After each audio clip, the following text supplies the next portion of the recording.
A few weeks ago, I came across a source that claimed that the great 20th century violinist Mischa Elman practiced daily until his passing.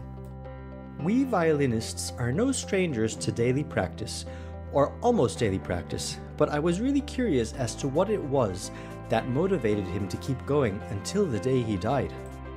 My guess is that a man this successful could have easily retired into a life of rest and relaxation, perhaps reminiscing about his past successes on the concert stage. He could have easily succumbed to old age and said, "I have done enough, I am finished." Yet, Mr. Elman would have none of that. In Mischa Elman's obituary from the Gettysburg Times, published April 7, 1967, he states to an interviewer at or around the age of 74 that, "I don't have the right to let my admirers down.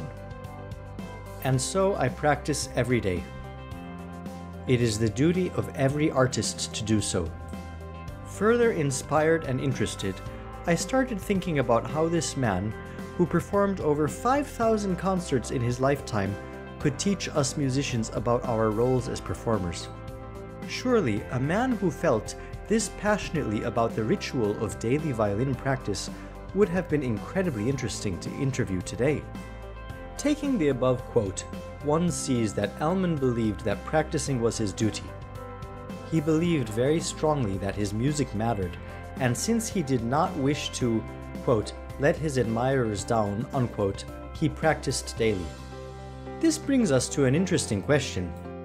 Does the artist define him or herself in relation to the expectations of the audience, or does the artist define him or herself in spite of the audience?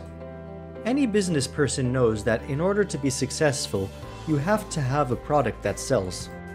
Whether it's music, books, or television sets, if there is no dialogue between the audience and the producer, there is no recognized success.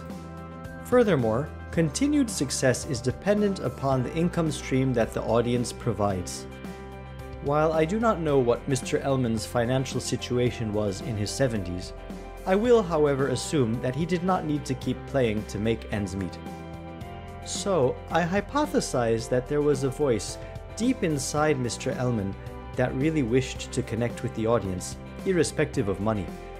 He had clearly established a decades-old following and was a musical hero. This was likely what inspired him in his daily violin practice.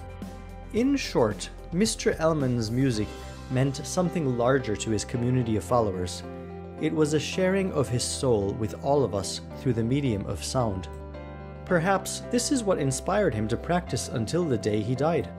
To be able to share and connect with others through sound is one of the most beautiful gifts one can be blessed with.